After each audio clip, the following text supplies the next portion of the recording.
How to survive the apocalypse in Grand Canyon National Park.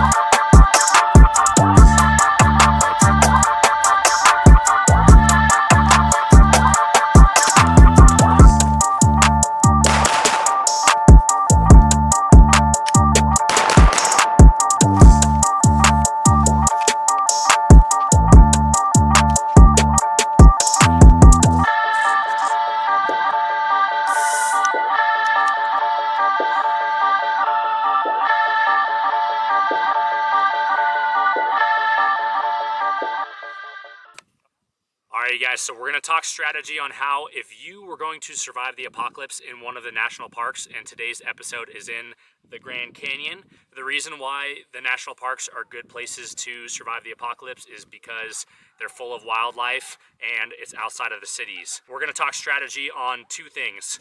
The first one is how you procure the things you need to survive, and the second one is how to avoid things that will kill you. So things to survive are going to be food, water, and shelter. Things that can kill you are going to be predators and humans mainly, and then also sometimes the elements and things of that nature. So let's get into it.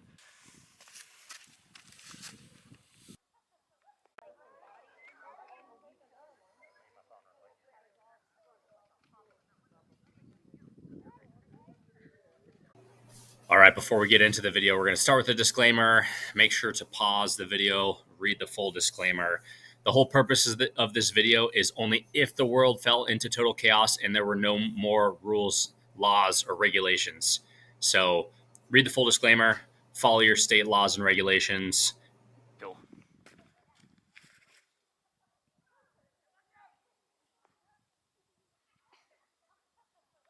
Step one is apocalypse is triggered. EMP could go off, military action, boots on the ground here in the US, supply chain could dip, maybe there's a civil war, who knows? So something triggers the apocalypse, and that's your cue that, okay, I need to get me and whoever else is in my party to step number two, which is your location. Get to location. So that's step number two. So apocalypse triggered, you get to your location. Step three is you're going to assess the area because you're going to a different location during a chaotic time. You have no idea what that location is going to be like. You don't know if there's going to be other people there. You don't know if something happened, like it burnt down, the forest burnt down while you were gone or whatever. So step three, you got to assess the area. And then step four, you're going to execute your survival plan. So after you've assessed the area, you kind of have a lay of the land. And if things are different than the last time you were there, maybe there's more people there, maybe there are other people bugging out, you don't know what happened. Now you can restructure your survival plan a little bit, tweak it a little bit to fit your needs. So apocalypse triggered, you get to your location, you assess the area, you execute your survival plan. And then step five is get comms or communications. And this is important because you ideally don't want to be surviving the apocalypse alone or with your tribe only. We have society for a reason. We all work together. And so you need other people to help you survive ideally. That's why it's more efficient for me to go to the grocery store to buy groceries, paying for them with my specialty, than it is to go hunt and go grow and go farm and do all these things. I can focus on one thing, make way more revenue, and I can buy more things. Whereas in the apocalypse, you kind of have to be a jack of all trades in some regard. Same thing too, you're going to want to have a survival skill that's like your niche, whether you're a great hunter or you're a great fisherman or you're great at, crocheting or weaving, whatever. You're going to want to have one main skill. So anyways, I digress. Apocalypse triggered, get to location, assess the area, execute survival plan, and get comms.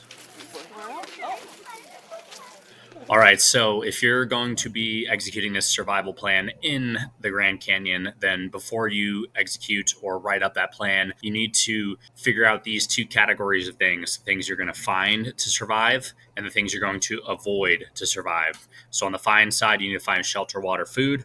On the avoid side, you need to avoid humans, predators, and the elements. Those are the three things that'll get you.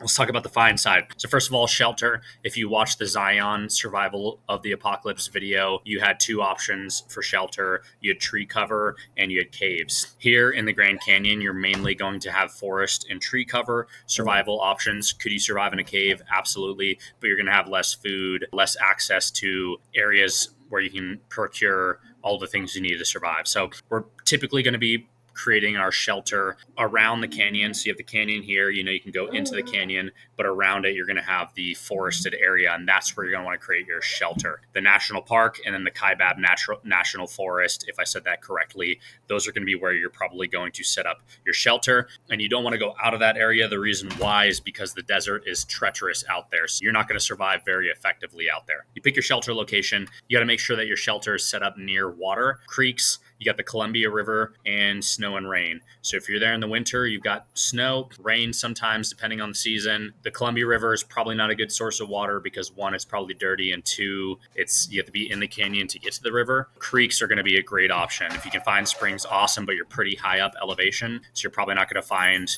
springs. You want to try to find some creeks, get to the top of the creek. That's going to be a good source of water. That's probably your best bet for water. So if you're here in the Grand Canyon in the winter months, there will be snow. Easy to procure water in the right season. Obviously, it's pretty dry around here year round, but you can get snow. I'm just gonna eat that pure snow right there. You can boil it, take your own risks, but you got water in the winter. And then food. I'm a big fan of hunting elk, mule deer, turkey, squirrel. Those are going to be great hunting options. There are some things you can wild forage like cactus fruit, yucca. I saw some yucca there. Get yourself a wild foraging book for the state of Arizona. If this is where you're going to be surviving, stash that book in your go bag, and that go bag can be part of your survival plan. Throw that go bag on, boom, you've got your wild foraging book. So when you're there, you can read that book in your downtime to try to find some food, vegetables, root vegetables, berries, things like that you can use to eat and survive the apocalypse. You got those three finds right there. All right, so we're here in the Grand Canyon, and as you can see, there are elk here. This is the second time I've seen elk here. They're conditioned to the vehicles. They're out here in a survival situation. If you're coming out here to survive the apocalypse, this is going to be a great source of food for you. They're also just beautiful animals. And because they're conditioned, it's going to be a lot easier to hunt. It's going to take them a little while before they become unacquainted to vehicles and people. As you can see, this looks like a cow right here. It's hard to tell because I'm pretty sure it's shed season, so I don't think the males have their antlers. And this one is alone. You'll more often see the females in herds, whereas males will often travel alone. I'm pretty sure that's a cow. Great source of food hunting here in the Grand Canyon. The only other thing I'll note is in these national parks like Yellowstone and here where they have elk, the elk seem to be a little bit smaller than the ones that are in the more rural areas. Like where I'm from, the elk that I have are like way bigger than these species for whatever reason. And I think it's because of their domestication near humans. Yeah, here we are hanging with what I believe is a cow elk. Could be a bull, not sure. Two. Yeah, you can go now. Go. Do you want to look through? Go. Poor guy probably doesn't even know how to hunt for himself anymore. Yeah, what's up, bud? I don't have any food for you. I don't have anything for you. Okay. Whoa there, bud. Jumping on me.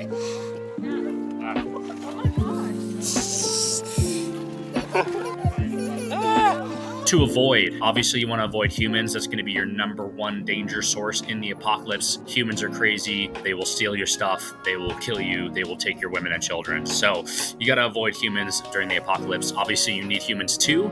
We're designed to coexist with the society. It's much more effective. You want to find your right humans to work with and decide when you're going to communicate with humans outside of your tribe. But humans are essentially going to be coming from two main areas. That's Las Vegas and then the Phoenix Scottsdale area. They can basically flow in from two sides of the canyon if you're right in the national park. We're going to go over the map later to show you where people will be flowing from. And then of course you have little towns. Tusayan, if I'm saying it properly, is right outside the national park. That's going to be a little hub of community there. That could either be a super strength if you can convene with them and partner up with them, or it could be a super danger because they might not accept you into their tribe and you may end up getting killed. Predators, you also got to watch out for predators. Cougars are going to be the main thing. I'm not too concerned about cougars, but if you have children or women, cougars are going to target those types types of individuals, but in general, cougars don't like humans. Most predators are not going to like anything that's going to fight them back. They want easy targets, small animals. So that's why children are of danger to cougars. And then, of course, the elements too. That's another thing you need to avoid. Cliffs you can fall off in the Grand Canyon, wind chills, and in the summer, very hot temperatures. So those are the things to find and to avoid. Mass Waste Lodge. All right, so this is basically just outside of the Grand Canyon. I just want to show you why it's going to be in the Grand Canyon for the apocalypse and around, I think it's the Kaibab National Forest. I might have mispronounced that. Those areas, phenomenal. You got elk, you got mule deer, you got small game, you got trees, you got water, you got shrubs, you got shelter, good temperature. But if you get just outside of there, all those regions are going to be terrible for the apocalypse. I mean, just look how dry this is. That does not look as hospitable at all. So for me, unless you got like Native American heritage and they passed down thousands of years of wisdom to you, I'm not that badass. I'm gonna take my chances inside the actual park or right outside near those national forests. I don't want to deal with rattlesnakes and no water and no shade for days. Not to mention there's locals out here that probably take all your stuff. So I'm gonna take my chances inside the park. All right, we're gonna look at a couple maps here. This first one, the reason why I'm showing you this is because there have been a lot of native people who have survived and thrived in and around the Grand Canyon. So you can see there's a ton of different types of tribes out and around here. So all up in this region where you've got the Grand Canyon and Zion and all that. So if I'm not mistaken, Grand Canyons. So here is a good little map of the Grand Canyon. Grand Canyon's over here. You got Tucson, which is the town you enter on the way in. If you're coming from this side, I know you can take this highway in as well that I'm circling with my mouse. This area is super dry, desert, treacherous land. So passing through there might be okay. However, you're not going to want to survive there at all. Tucson looks like this whole area where this bubble is, you've got really nice tree coverage. You got good water sources. You got lots of elk, mule deer, turkey, squirrels. You got a little bit of everything in there. So anywhere in this bubble is kind of where you're going to want to be doing your survival. Now, there might be some other areas like over here and up towards Lake Powell. And I don't know how that Kanab, Utah is, but I know for sure in this bubble right here, you're going to have a good hospitable land to live, and that's why there's tons of elk out there. Whereas as soon as you get out over here in this area where my mouse is circling, or even down here, it's all very inhospitable. Desert, sand, not a lot of tree coverage, not a lot of water. I passed over multiple signs that said it's the X, Y, and Z river, and then you look into it and there's nothing. And we were there in March. So that's going to be river season because everything is just melted from the winter. And those are bone dry. So essentially you want to be in here where there's moisture. So Las Vegas is here. So people will be coming from Las Vegas over to this region, as well as from Sedona here, Flagstaff, and just south of that, you got Phoenix and Scottsdale. So I would say most of the dangers are going to be coming south from here, and then some will be coming from this area as well. So you got these two corridors where you can both enter the park and where dangers are going to be coming from. If you can, right out the gate, my thought process is you probably want to set up in this little corridor where my mouse is circling, because it's going to be away from both of those highways. Could cross the Columbia River. I'm personally not going to do that. You have to hike into the canyon. It's a multi-hour hike, probably to get across. It's probably a full day, especially if you have a family. I'm thinking this little window right here is going to be good. Tucson looks like a good little town. Once again, if you're going to try to integrate with another tribe, you got to be very careful, because you could end up getting unalived if you try to communicate with the wrong tribe and they're not interested in having you. Or you could integrate into a tribe, bring some sort of skill, and help them out as well. So you got to look and observe. Ideally, when you're integrating with another tribe, you want to observe them from a distance as much as you can prior to trying to integrate. And then when you see how they are, how they operate, if you think that you can culturally relate, that might be a good tribe to integrate with and offer. And you might want to come with gifts. Got a little bit of prickly pear fruit. We watched Dawn in 7 seconds. Okay, so we're going to do an example apocalypse scenario with these 5 steps right here. So in this scenario, you're coming from Sedona and you have a vehicle with a travel trailer. It's a wife, husband, and 3 kids. All right, travel trailer's already hooked up. And what happens in this scenario is you see on the news, foreign military invades U.S. soil. You got warfare going on the West Coast and the East Coast. So some sort of foreign nation, boom, attacked us on those fronts. Hawaii's already taken. And then all of a sudden, all electronics go down and EMP hits. So luckily you had an EMP protector on your vehicle and it worked. So you can still pull that trailer. You've got enough gas to get you up to Tucson or the Grand Canyon. So you load up your family and you start driving up before that 24-hour mark. Ideally, when this apocalypse triggers, within 24 hours, you want to act. You want to get to your spot. Travel trailer is semi-packed. You've got some resources for sleeping and shelter. You got a little bit of food reserves and a little bit of water in your fresh water tank in your travel trailer. So you're headed up north. So step 1 is to get to your location.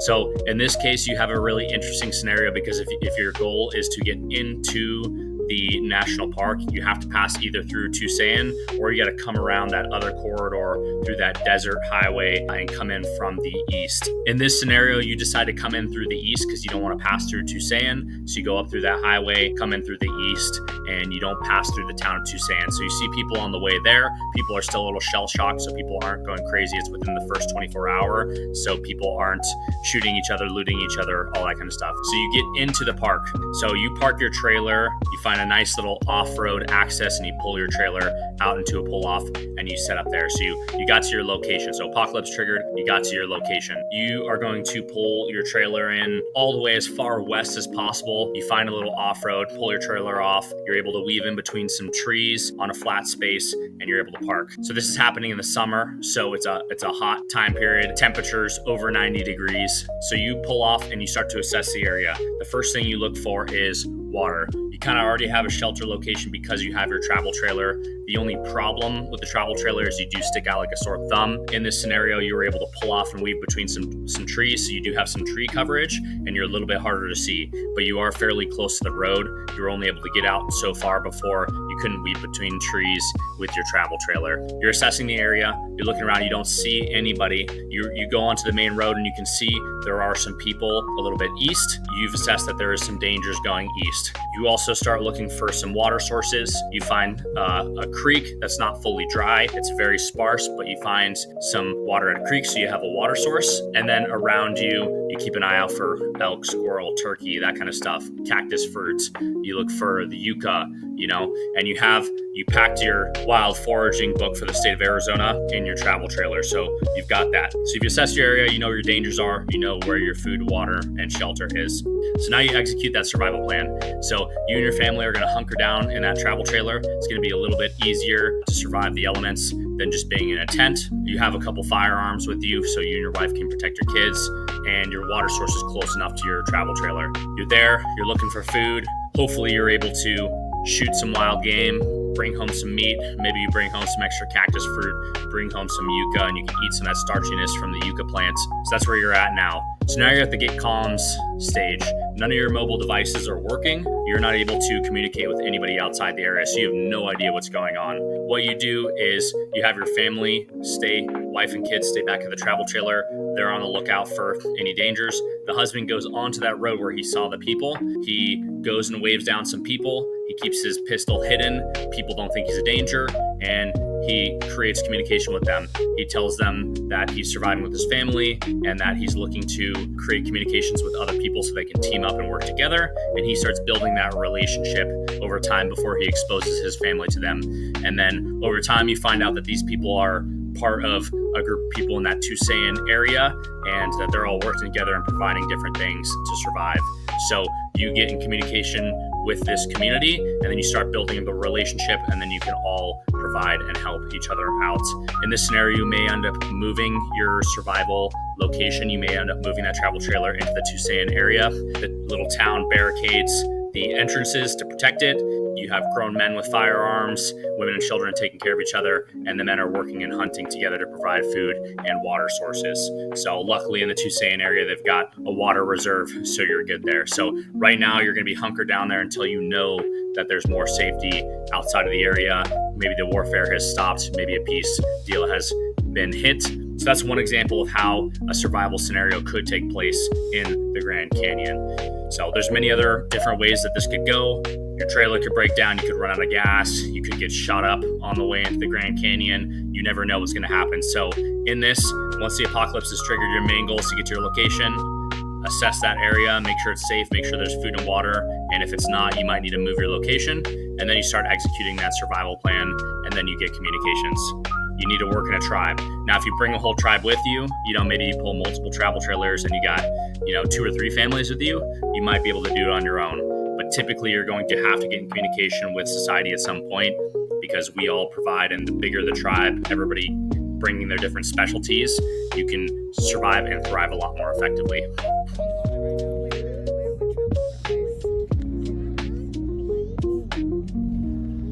By the way, if you go to this nps.gov, there's some information on the tribes that have survived around and in the Grand Canyon and how they survived, what happened to them, all that kind of stuff.